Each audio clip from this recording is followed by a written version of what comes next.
Bonsoir à toutes et à tous. Bonsoir ñi ma bokkal plateau bi. maa ngi leen di nuyu yéen ñëpp ku si nekk sa tur ak sa sant di nuyu waa Fatick yëpp. Aussi dire que c'est un plaisir pour moi de partager ce plateau avec vous, ce plateau spécial de la Sine TV avec Madame Salimata Gaye. Madame Salimata, bonsoir. Bonsoir. Monsieur Lucien. Chambaz. Monsieur Lucien Chambaz. Monsieur Chambage, bonsoir. Bonsoir, madame. On a aussi parmi nous Monsieur Nyokobay Diouf, directeur de la protection des droits de l'enfant. Bonsoir. Aussi parmi nous Monsieur Oumar Sène, président du conseil départemental de la région de Fatick. De là? Ok, bonsoir à vous. Juste pour dire que l'événement d'aujourd'hui, ce qui nous réunit, c'était pour faire le bilan de l'SOS Village au niveau de la région de Fatick. Et on a parmi nous Madame Salimata Gaye Diagne, qui est la directrice nationale de SOS Village d'enfants au niveau de Sénégal, au niveau national. Ñu bëggoon nga wax ñu tey jii nii naka nga dundee bés bi. Allô, oui, bonjour. Je salue tous les téléspectateurs de la Sine TV. Et je voudrais peut-être revenir un peu sur l'objectif de cette journée. C'était un atelier de projet au niveau du département de Fatick depuis 2016. C'était un projet qui était un appel à proposition de l'Union européenne auquel SOS Village d'enfants Sénégal avait répondu avec comme demandeur principal SOS Village d'enfants Belgique. Et c'est à ce niveau que l'Union européenne a financé, en partenariat avec SOS Belgique, ce projet-là qui visait la réhabilitation des enfants exploités ou soumis aux pires formes de travail. Et l'intervention se faisait au niveau de Fatick, qui ciblait les enfants talibés, au niveau de Niakhar, qui ciblait les filles domestiques, et au niveau de Mbelakadiao, qui ciblait les enfants des marais salants. Et aujourd'hui, nous avons présenté les résultats de ce projet que nous avons développé depuis 2016. Ok, c'est la question que je voulais poser même. Donc, depuis quand on a implanté l'SOS Village au niveau de la région de Fatick? SOS Village d'enfants intervient dans la région de Fatick depuis 2010. Toujours dans le cadre de la protection des droits de l'enfant. On avait fait une étude, analyse de la situation des droits de l'enfant, et cette étude avait montré qu'il y avait beaucoup de problèmes liés à l'enfance déshéritée au niveau de la région et en particulier dans le département. Et en 2010, on avait ciblé 6 arrondissements du département de Fatick dans lequel nous avions travaillé avec les communautés pour la protection de l'enfant.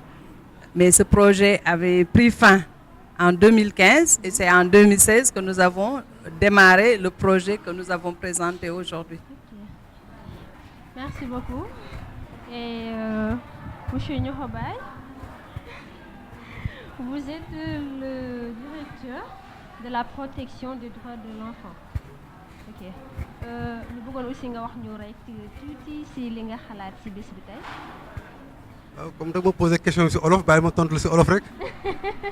di rafetlu permettre ñeneen ñi nga xamante ne aussi. justement moo tax ma lay tontu si olof. di rafetlu li nga xam ne tey mooy lii village d'enfants SOS organisé. mu teg ko nag si gis-gis bi nga xam ne politique gu Sénégal gouvernement Sénégal maanaam ni mu gisee.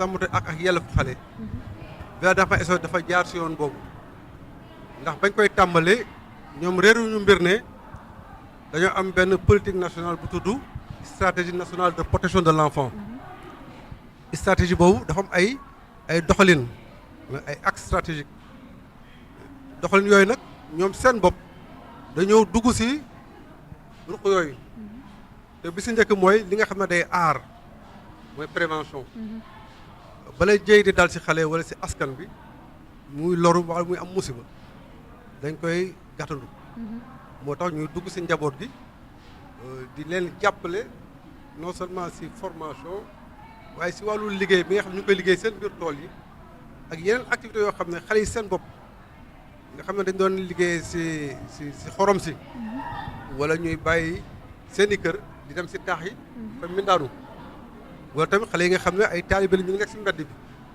jafe-jafe yooyu nga xam ne looloo koy indi ñoom dañuy gàttandu jafe-jafe yooyu. est-ce que aussi amul benn politique ci biir SOS village d'enfants boo xamante ne orphelins yi lay laal directement.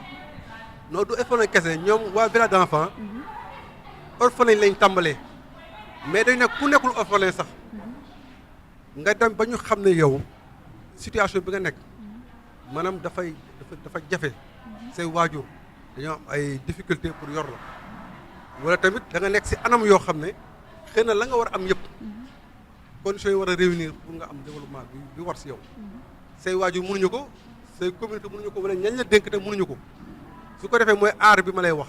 kon su ma comprendre bu baax daal mooy que ni SOS village dafa jóg pour aar xale yi si bépp anam muy si ndóol gi ak si wàllum njàng ak yooyu yëpp. xale yi nga xam ne ay jërëm lañu. amuñu ndey amuñu bàyyi.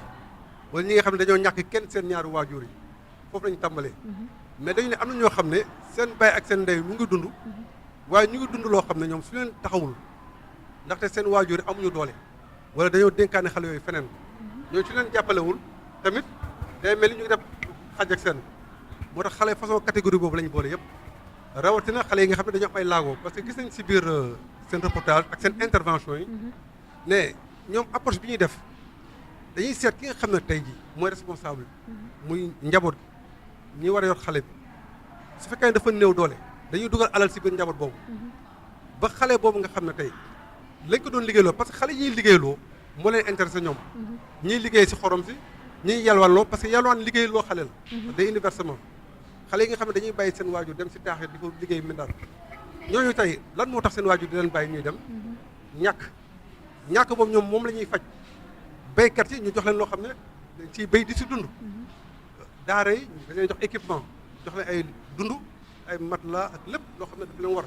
ba defal leen ay robinet ñi nga xam ne tamit ay xale yu jigéen lañu dañ leen defal formation couture defal leen façon liggéey boo xam ne ñoom dañ koy soxla pour mënal seen bopp léegi loolu lépp la ñuy boole dajale ko mu nekk projet bi. léegi SOS est-ce que am na projet d'accompagnement boo xamante ne parents yi la koy accompagner nga xam ne tey bu ngeen demee ba pare ak ñoom dinañ si mën a continuer di liggéeyal seen bopp. waaw xam nga loolu dafay interpeller état bi day interpeller aussi suñu kii collectivités territoriales yi. parce que ñoom gouvernement sénégalais daf leen reconnaître d'utilité publique maanaam dañuy am njariñ si askan bi ba mu ko defee ñoom dañuy am sañ-sañ dem bitim réew di fa lijjanti koppar di indi parce que koppar gouvernement bi doyul pour fépp. koppar boobu suñ koy indee nag dañuy xool fa nga xam ne gouvernement eggu fa wala affaire yaa ngi xaw a sooxe ñoom ñu dugal seen loxo foofu waaye foofu ñu dugal seen loxo nag xam nga du wéy dafa ndimbal la na fa fekk loxol borom dañuy jàppale ba wan ñu yoon bi fi ñu toll nii président conseil départemental dem na ba xam ne njëriñ lii gars yi indi fii tey su jeexoon sax moom day dagg tànk tubéyam pour taxaw si pour mu mën a wéy parce que loolu mooy objectif projet bi dañuy déclencher rek ba ñëpp am benn doxalin am benn compréhension tamit ak sensibilisation ba xam ne xale waratuñ ko liggéeyloo xale dañ ko war a jàngal métier xale dañ ko war a jàngal dugal ko école waaye njaboot ki tamit dañ leen war a taxawu xale yi waruñu yalwaan su ñëpp amee compréhension boobu su fi projet bi jógee nii di seen bopp ñooy bañ sax loolu di continuer. Merci beaucoup monsieur Niokhobaye. Puis savoir quels sont vos partenaires ici au niveau national? Bon, déjà c'est un projet de l'État du Sénégal. Que nous avons travaillé, c'est un projet que SOS a mis en place, mais qui s'aligne à la stratégie de protection de l'enfant de l'État du Sénégal, qui est représenté ici également par M. Niokhobaye Diouf, directeur de la protection des droits de l'enfant. Et nous avons eu tous les acteurs que j'ai cités tout à l'heure. J'ai cité le comité départemental de protection de l'enfant, qui réunit l'ensemble des acteurs. Le préfet va revenir sur ça plus amplement pour expliquer un peu la composition de ce comité-là. Ensuite, il y a les ONG qui travaillent dans la localité, les Ndeyidara, les Badjanougo, tout acteur qui est intéressé par la protection des droits de l'enfant. Nous avons pu travailler avec ces acteurs. Et quelles ont été les difficultés que vous avez en durée Bon, pour dans mettre le en place projet, cela? si vous avez bien suivi la présentation des résultats, nous avons eu beaucoup d'acquis, comme ça a été expliqué. Les acquis vont dans le sens de beaucoup d'enfants ont été... Le lien familial entre les enfants et leur famille a été rétabli. Les maîtres coraniques, tout le monde a été sensibilisé sur la protection des droits de l'enfant et tout cela. Mais les difficultés qui ont été remarquées au niveau de Fatick, c'est déjà que il n'y a pas une structure d'accueil pour les enfants qui sont en situation d'urgence. Par exemple, il n'y a pas de centre d'accueil pour les enfants qui sont en situation d'urgence. Ça, c'était un premier problème qui a été posé. Ensuite, certaines familles biologiques des enfants, parce que dans le cadre du travail, dans le cadre de rétablissement de ces liens-là, on a pu parvenir à faire adhérer les parents biologiques des enfants talibés, par exemple, avec une contribution qu'ils ont commencé à faire. Mais tout le monde n'a pas adhéré, c'est peut-être une difficulté également. Ah oui, c'est pas facile même, Oui. vu qu'ils ne viennent pas tous du même milieu et tout. Voilà, mais le projet a tout fait pour faire le tour de toutes les zones où vivent les parents biologiques des enfants pour pouvoir les sensibiliser, renforcer leurs capacités. Oui, c'est très intéressant. Et monsieur Lucien Gambage, Sambage. Chambage. Bëggoon nañu aussi nga wax ñu yowet sa xalaat ci SOS Village ak naka nga gisee liggéey bi. Voilà, merci, madame. J'ai vraiment plaisir à partager ce plateau avec madame la directrice des SOS, monsieur le directeur également de la protection de l'enfant, ainsi que le président du conseil départemental de Fatick. Comme vous l'avez dit, SOS est une association qui intervient au niveau du département de Fatick, notamment dans les communes de Niakhar, dans la commune de Fatick, et également dans la commune de Mbelakadio. Pour ce qui concerne la commune de Niakhar, que je connais le mieux, je sais déjà que beaucoup d'activités ont été réalisées par SOS visant vraiment à promouvoir et à protéger également les droits des enfants au niveau de la commune.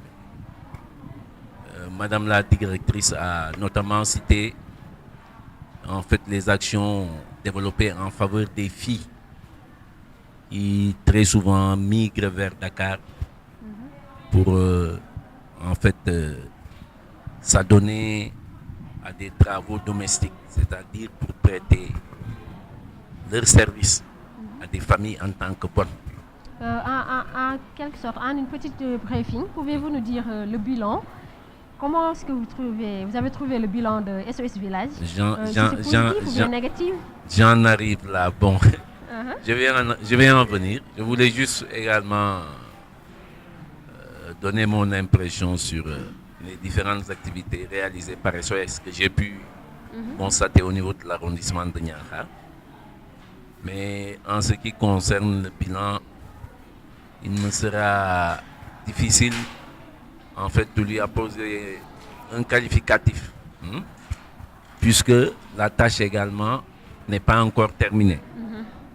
Nous avons dit aujourd'hui que en fait le projet allait finir au mois de décembre. Nous sommes déjà au mois de juin. Il nous reste encore quelques 6 mois à terminer. Et je pense qu'à l'issue de cela, un bilan définitif, ou même un bilan d'étape pourrait être fait. Est-ce que réellement là vous allez accepter que le projet soit fini comme ça, ou bien vous avez prévu de continuer le projet? Mais vous avez d'autres autorités? Vous avez vu par vous-même tout à l'heure dans la salle que les gens s'inquiétaient déjà du retrait probable de SOS. Et l'ensemble des intervenants ont tous souhaité que le projet puisse être prolongé pour quelques années encore, afin de pouvoir faire des résultats encore meilleurs. Mais je disais, pour ce qui concerne d'une manière générale ce que SOS faisait au niveau du département, nous l'avons tous apprécié. Hein. On a constaté qu'il y a eu des avancées significatives dans les différents secteurs et dans les différentes problématiques que SOS s'était proposé de prendre en charge. On a évoqué la problématique des filles domestiques. On a évoqué la problématique des enfants travaillant dans les marais salants. Le cas également des talibés au niveau de la commune de Fatick également a été soulevé.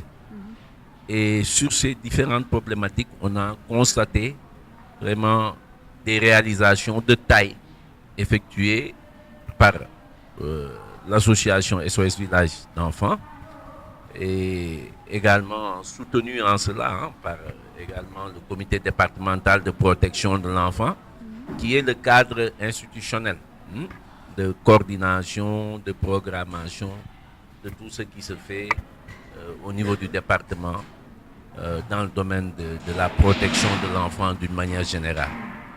Donc, on ne peut que nous féliciter de ce qui a été fait, en espérant également que, en fait, le chantier est encore très vaste. Il y a des choses à parfaire. Il y a également d'autres chantiers à ouvrir. Et avec l'accompagnement, l'appui également des structures telles que SOS, la direction de la protection de l'enfant, ici représentée par son directeur, et les collectivités territoriales. Ça c'est ressorti des débats, les attentes sur ce terrain-là, et je pense les engagements pris par les maires qui étaient dans la salle, ainsi que le président du conseil départemental, sont des engagements qui nous rassurent, parce que c'est des engagements qui vont dans le sens de nous accompagner, d'accompagner le CDP, d'accompagner également les organisations qui sont là pour vraiment permettre à l'enfant dans le département de Fatick de s'épanouir pleinement. Nous sommes ici, M. Oumar Sène, le président du conseil départemental de la région de Fatick. Nous voulons savoir l'État ban politique d'accompagnement le mettre sur place pour accompagner SOS Village si liggéey bi. maa ngi lay remercier d'abord di remercier suma naataango yi ma toogal fii ci plateau li tax may remercier seen télévision bi Sen TV mooy boo seetloo ci reportage yi ñu def yëpp ci biir li ci ëpp yëpp ñoom ñoo ko def kon nag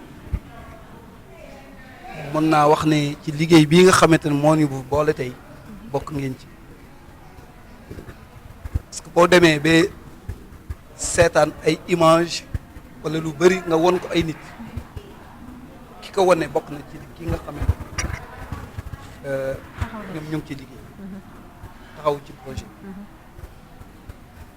projet bi comme ni ma ko suma naataangoo yi expliqué jaratul may déglu des ci biir dama lay wax rek ne lu am solo la ci ñun collectivité li waral loolu mooy ñun dañuy liggéeyal askan buñ gisee nag organisation wala ay nit ñoo xamante ñu ngi ñu jàppale ci loolu ñu gën a mën a jàpp te lii projet nguur gi la mu dénk ko ay nit ñu andi ko ci département Fatick ci li mu yëngatu mooy ci ñetti mbir maanaam mbirum mbindaan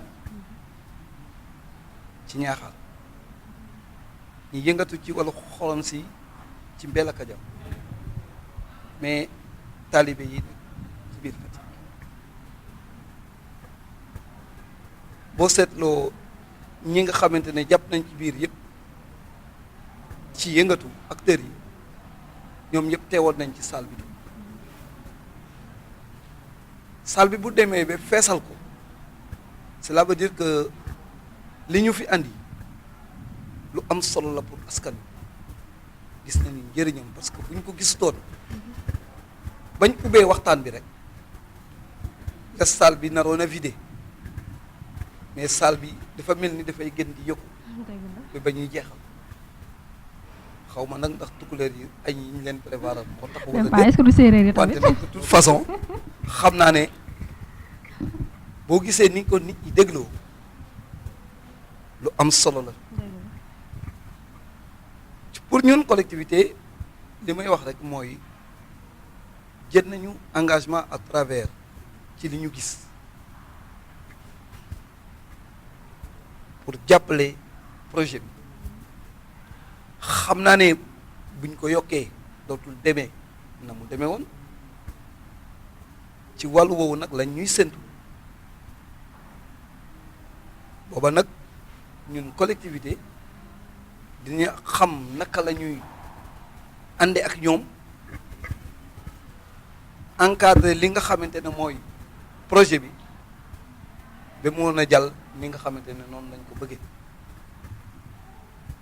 parce que suñ collectivité yi bul réere mbir ni ñun mooy ay compétences transférées la parce que en fait boo waxee action sociale wax santé compétence bu ñu transféré mais comme compétence bu ñu transféré la nag ñun dañ cee war a jëf mais boo xoolee santé ak action sociale ni mu sensible nguur gi war naa mën a jël ay motuwaay yoo xamante ni la nga xamante ne moom la téye foofu ca kaw ca agence ca ministère te mu war a ñëw ci askan ñu ngi koy ñaan à travers ce plateau ko mu wàcce ko ci collectivité locale yi parce que ñoom ñoo jege askan ñoom ñoo gën a xam seeni soxla parce que ku fi soxla ci ñoom ngay jëm ci maire bi wala ci président kon nag dara terewul nguur gi lii nga xamante ne moom moo war ci collectivité locale mu delloo ko ak xam parce que en fait comme wax na ne yéen laa dénk lii jël leen ko kon nag la ca tegu muy moyens yi moyens nag boo ko waxee lépp a ngi ci biir mu jox ñu ko pour que ñu mën a taxaw askan bi est-ce que gisoo ni gannaaw ba yéen a ñu fi toog yéen a fi toogal nguur gi en quelque sorte est-ce que gisu leen ni combat boobu war ngeen ko mën a mëne dox si wax si ak nguur gi à ce que ñoom it ñu mën see béy seen waar ni mu waree. waaye combat boo xamante ne dañ koy mëne ak ci fan wu ne parce que ci ay association lañu il y a l'association des départements du Sénégal il y a l'association des maires du Sénégal mais il y a l'union des élus locaux du Sénégal kuréel yooyu ñu ngi xeex guddeeg bëccëg pour que li nga xamante ne mooy compétence transférée muy 9 yi nguur gi dellooloon ko ba yokkaat leen leneen nguur gi jël na ay dispositions parce que en fait suñu dernière rencontre ak président moom nee na lépp li nga xamante ne war na ci collectivité locale dina ko jox kon nag combat boobu aussi ñu ngi yóbbante ñi nga xamante ne mooy comme préfet mu yégal ñu président de la République ak gouvernement bi ne ñun collectivité dañu soxal tey ci mbir mi mooy ñu fexe bés ñu gëdd ñu jox ko jox ñu ko ni mu mate. Merci beaucoup pour les éclaircissements et pouvez-vous nous dire quelles ont été les étapes que vous avez surmontées pour pouvoir mettre en place? Bon, c'est un projet que nous n'avons pas mis en place seul, parce que l'objectif du projet, c'était pas que SOS Village d'Enfants vienne faire les choses directement, mais devait s'appuyer sur les structures décentralisées et en particulier le comité départemental de protection de l'enfant, qui est dirigé par le préfet du département de Fatick, ici représenté par le préfet de Niaha. Donc, il y avait aussi les acteurs locaux qui étaient dans la région, qui devaient travailler avec nous dans le cadre de ce projet-là.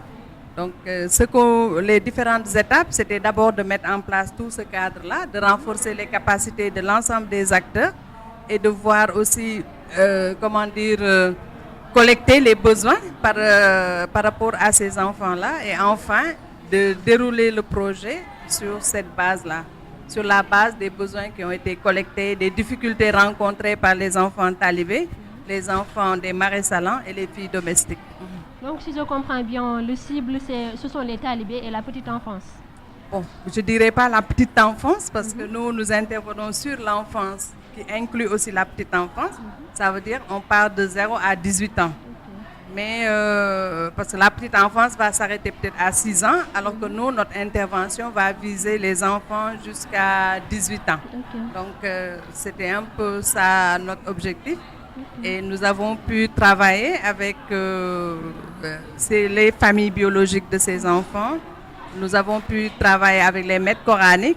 Nous avons pu compter sur l'appui des Ndeyu Dara, des Yaye Talibé et des autres acteurs locaux, les ONG qui travaillent dans ce sens-là. Et tous ces acteurs-là se sont mobilisés pour qu'on puisse obtenir les résultats que nous avons, c'est-à-dire trouver le système le plus approprié pour que les enfants talibés puissent avoir de meilleures conditions de vie et sortent des rues pour ne plus mendier. Je pense que l'objectif là a été atteint. Pour que les filles domestiques qui étaient toujours en train d'abandonner leurs études pour aller chercher du travail, qu'elles puissent aussi être maintenues dans leur localité, et ce résultat aussi a été atteint, et que les enfants des marais salants aussi sortent de ces champs de sel pour pouvoir continuer leurs études, faire un apprentissage de métier, et ça aussi c'est un résultat qui a été atteint. Donc on peut dire que tout cela c'est dans le cadre de vos activités? Bien sûr, c'est dans le cadre des activités. C'est SOS Village d'enfants, mais qui n'a pas travaillé seul, qui a travaillé avec tous les acteurs qui sont là, sous la direction du préfet du département et des sous-préfets des départements de Niakhar, des arrondissements de Niakhar et de Mbelakadiaw pour arriver à de tels résultats. ñu leen di sant di leen gërëm ci teewlu bi di kontaan bu baax ci waxtaan bi aussi te jàpp ne incha allahu rabbi projet SOS village bi day doon loo xamante ne dafay continuer du fi yam ndax su ma juumul dégg naa sànq ci seeni kàddu ñu ne Union européenne mayaat nañu yeneen 2 ans yoo xamante ne dañ ko wax a yokku ci biir projet bi pour ñu mën ko prolonger. Bon, il faut me rectifier tuuti. Union européenne moom projet bi dafay jeex en décembre 2019 mais ñun SOS village d'enfants dañu bokk ci fédération. ci fédération bi dafa am ñoo xam ne xëy na ñoo gën a ëpp doole. SOS Belgique ci la bokk te ci ñi financé woon projet bi la bokkoon moom moo wax ne ak xaalisu SOS ci boppam bu Belgique mën na ci dolli loo xam ne dinañ ci mën a demaat ñaari at waaye comme ni ko incha allah mais comme ni ko président du comité conseil départemental bi waxee bon xëy na lépp du matale ndax Union européenne ak SOS Belgique la woon léegi benn domaine rek la ñuy dese moo tax foofu la ñuy gën a soxla ñëpp ñi ci jàppoon tamit gën ci jàpp ak collectivité territoriale yi tam jàpp balaa ñuy tàggatoo am naa benn question muy que ni est-ce que SOS am na ay projets yoo xamante ne da ko mettre en place mooy projet de revenu boo xamante ne dana leen mën a permettre ñu gagner tey jii nii am des moyens pour mën a investiraat ci yeneen projet liggéeyloo seen i membres tey jii nii. wax pour acteurs yi ci doon liggéey. nga boo xoolee li ñu doon présenté ci résultats yi SOS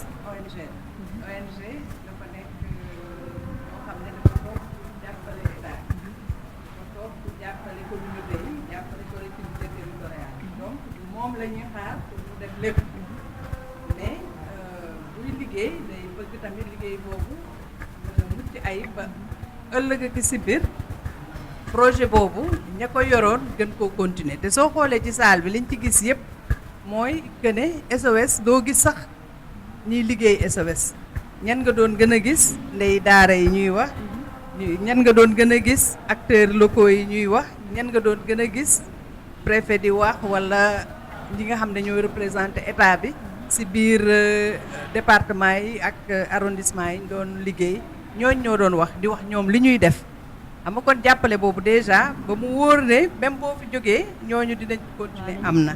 Sur le plan économique aussi ñoom njaboot yi la ñuy liggéeyal te njaboot yooyu ñuy liggéeyal dañu gis nga ne dañ leen doon organiser ba nga xam ne am na ay activités génératrices de revenu ci fànn bu nekk te loolu bu fi projet bi jógee tamit loolu day continuer te ñoom président conseil départemental monsieur le maire tamit wax na ko et je pense que direction protection de l'enfant mu ngi monsieur le préfet ñëpp ñooy jàpp bu ko defee loolu day wéy incha allah. ok joxe ngeen jëf merci beaucoup à toutes et à tous c'était votre plateau spécial sur la Sine TV ñu àndoon si ak waa SOS village ñu ñëwoon def seen bilan di kontaan bu baax a baax si waxtaan bi aussi te jàpp ñu leen di sant di leen gërëm si teewlu bi.